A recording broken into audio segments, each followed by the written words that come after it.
It's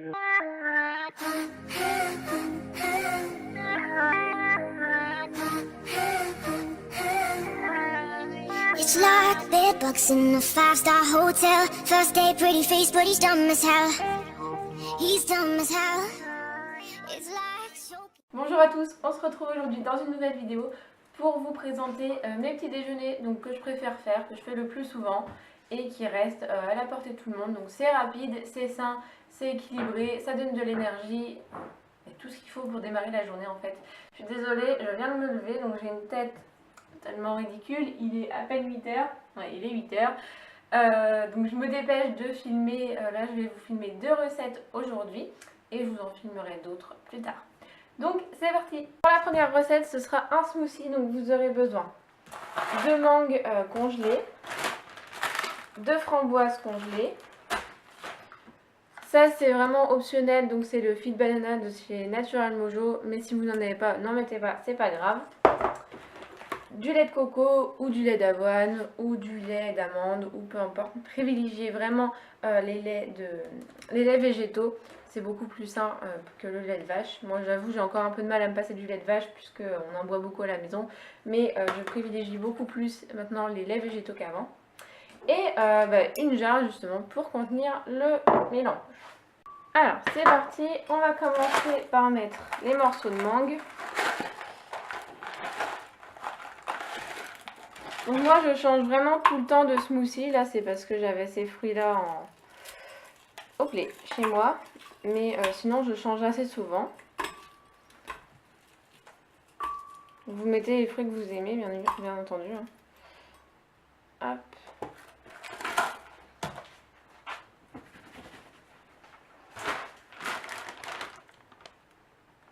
Ah je vous ai dit des bêtises en fait, c'est pas que c'est pas que de la framboise, c'est un peu tous les fruits rouges.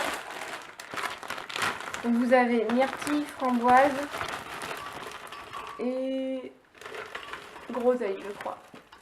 Moi je vais pas en mettre trop parce que je préfère plus sentir le goût de la mangue. Ensuite je vais mettre une dose et demie de Fit Banana. Ça c'est juste pour m'apporter un peu plus d'énergie à mon smoothie. Et on va rajouter du lait de coco. Il est d'un blanc ce lait, moi j'adore, franchement, c'est magnifique. C'est parti, on va blender tout ça. Attention. Merde. Gros fail. C'était pas branché. C'est parti.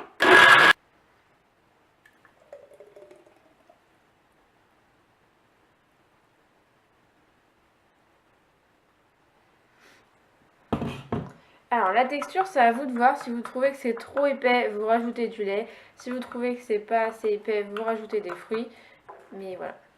Donc pour la deuxième recette ce sera un vol cakes et vous aurez besoin de 40 g de flocons d'avoine, 3 cuillères à soupe environ de lait, donc encore une fois moi j'ai pris du lait de coco là, une pincée de levure chimique, un œuf.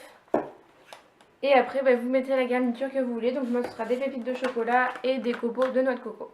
C'est parti. On commence par mettre les flocons d'avoine. Vous mettez les 40 g.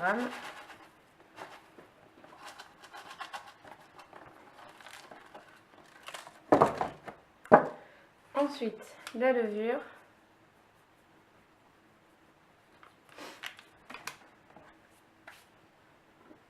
L'œuf.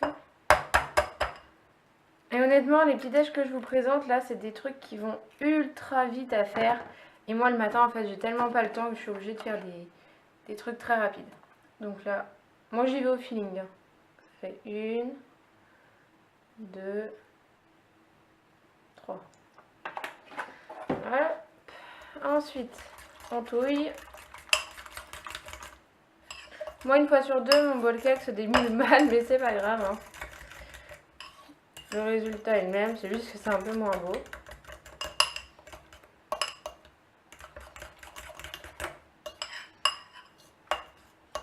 Ensuite, vous allez mettre la garniture que vous voulez dedans.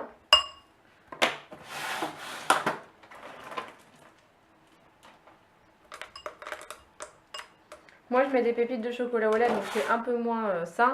Vous pouvez très bien mettre des pépites de chocolat noir. Mais moi j'ai trop mangé de chocolat noir en fait, donc j'en peux plus.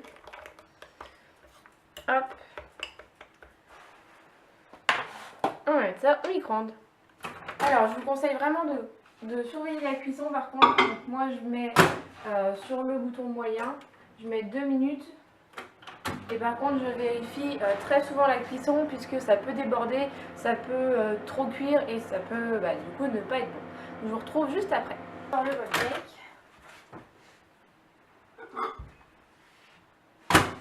Bon, comme je vous dis, j'ai une chance sur 2 pour qu'il se démoule mal, donc on ne se moque pas, hein. On prend une assiette. Attendez, je vais me montrer. Moi j'ai mis l'assiette sur le bol, on retourne et on secoue pour que ça décolle.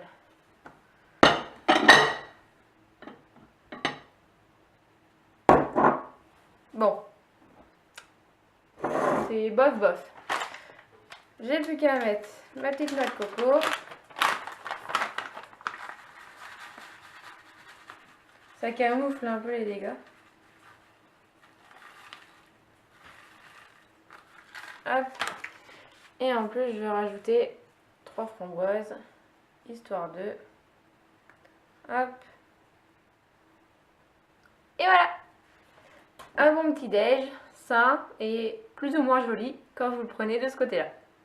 Pour la prochaine recette, vous aurez besoin de 3 blancs d'œufs, 40 g de son d'avoine et un peu de sirop d'agave. Donc on va partir sur une galette ultra saine et surtout ultra rapide, puisque le matin c'est ce qu'on veut que ce soit ultra rapide, en tout cas pour moi. J'ai pas envie de passer 3 heures en cuisine. Donc par contre, quand on n'a pas l'habitude, c'est une recette qu'on rate un petit peu, puisque souvent on fait trop cuire ou pas assez cuire, ou on galère à la retourner, enfin bref. Moi je me suis souvent foirée sur cette recette là au début, mais maintenant ça va beaucoup mieux. Donc 40 g et ensuite les blancs d'œufs. Alors pour ceux qui me font toujours la même remarque, c'est oui, t'es végétarienne, mais tu manges des œufs. Oui, je suis végétarienne, je mange des œufs. J'ai arrêté la viande, le poisson, les crustacés, en fait, toutes les chairs animales. Merde, je suis en train de me foirer. Mais voilà, les œufs, je continue encore. Peut-être qu'un jour, j'arrêterai, hein, qui sait. Même moi, je ne sais pas. Donc, arrêtez avec cette merde.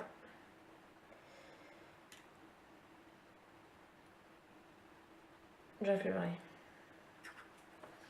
Donc arrêtez un peu avec cette réflexion, ça va bien 5 minutes quoi. Ensuite, on va mettre un peu de sirop d'agave. Donc ça c'est pas obligé, hein. C'est vous qui voyez, moi j'en mets vraiment pas beaucoup, c'est histoire de. Et on va touiller. Jusqu'à temps que ça fasse un mélange assez homogène. Et après, ce sera fini. Donc, soit vous rajoutez directement des choses dedans, en fait, soit des pépites de chocolat ou des fruits ou ce que vous voulez. Moi, je préfère la faire cuire comme ça et rajouter après ce que je veux dessus. Mais c'est vous qui voyez. Donc voilà la texture que ça va avoir. On va faire cuire ça dans une poêle huilée avec de l'huile de coco. Et ce sera bon. Par contre, vraiment surveillez la cuisson. On va huiler notre poêle. Et si vous vous demandez, moi, mon huile de coco, je l'achète à Action. Elle est vraiment pas chère. Et c'est un pot qui est quand même assez conséquent. Je crois qu'il y a 500 g dedans. Ouais, enfin 500 ml. Et franchement, elle est très bien, elle est de bonne qualité. Moi, ça me convient tout à fait. Donc, il n'y a pas besoin de payer une huile de coco 7 € le pot pour qu'elle soit bonne. Et ben, moi, j'en suis très contente. Et ça doit faire peut-être le 5 ou 6e pot que je rachète. On va venir verser notre mélange.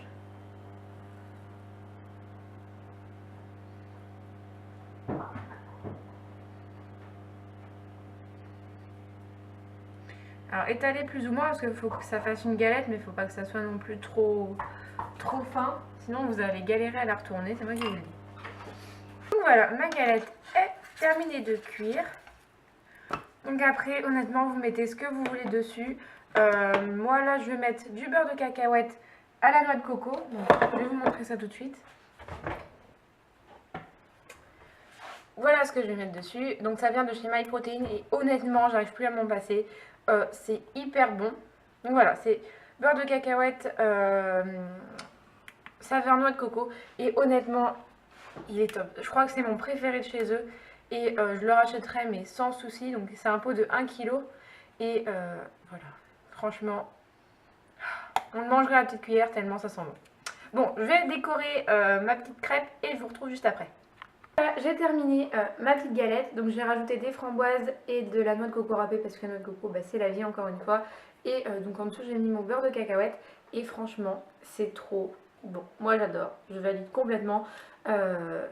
Je fais la photo et je vous retrouve juste après pour la dernière recette. C'est parti pour la dernière recette. On va faire un roulé pain perdu à la pâte à tartiner chocolat noisette. Pour ne pas dire du Nutella, puisque avant j'utilisais du Nutella. Mais là j'ai trouvé celle-là, donc on va la goûter ensemble. Je ne l'ai encore pas ouverte.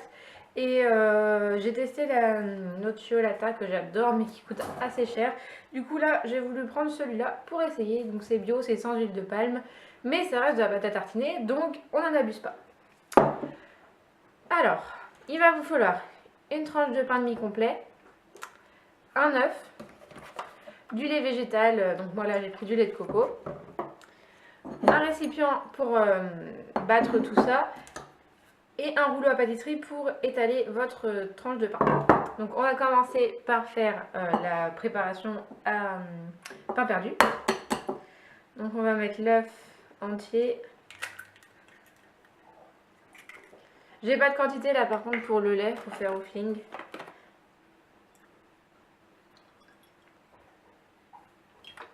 On va faire ça, hop, et on va mélanger. Ça c'est fait. Ensuite on va passer à notre tranche de pain et on va l'étaler avec le rouleau à pâtisserie.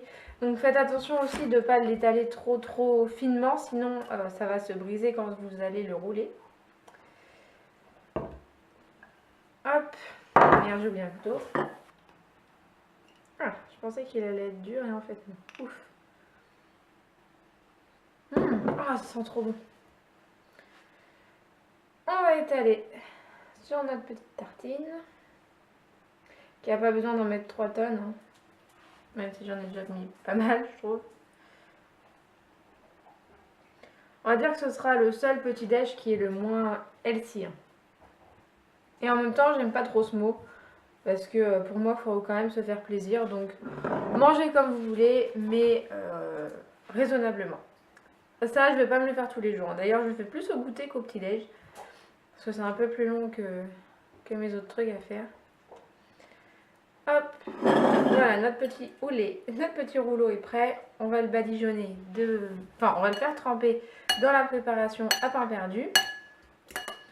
Faut que ce soit quand même pas mal imbibé. Hein. Parce que sinon ça va mal cuire. Je vais aller préparer ma poêle en attendant. À la faire chauffer. Et puis ça va être bon. Donc comme tout à l'heure, on reprend son huile de coco. Moi j'ai repris la même poêle, on fait chauffer la poêle. Et on va essayer de mettre ça sans le tuer. C'est-à-dire que c'est assez compliqué ça par contre. Parce que c'est bien imbibé et du coup c'est un peu la misère. Alors on l'égoutte un petit peu hein, quand même. Et c'est parti. On va rajouter le sucre de canne. Et quand on va le retourner, du coup ça va caraméliser ce côté-là et je remettrai un petit peu de l'autre côté. Et on va rajouter un peu de sucre. Je suis désolée pour le bruit, hein, c'est ma cafetière du coup, enfin ma bouilloire. Hop, voilà. Bon voilà, mon petit pain perdu est terminé et j'ai encore rajouté de la noix de coco. Oui je sais, je suis faible mais j'aime trop ça. Donc j'en ai terminé avec cette vidéo. N'hésitez pas à me dire dans les commentaires quelle vidéo vous allez tester, enfin quelle recette vous allez tester et laquelle vous semble la meilleure et la moins bonne. N'hésitez pas à m'envoyer vos recettes sur Snapchat ou sur Instagram. Vous m'identifiez et j'irai faire un petit tour sur vos comptes. J'espère que cette vidéo vous aura plu. Moi je vous fais de très gros bisous et je vous retrouve bientôt dans une nouvelle vidéo. Ciao ciao!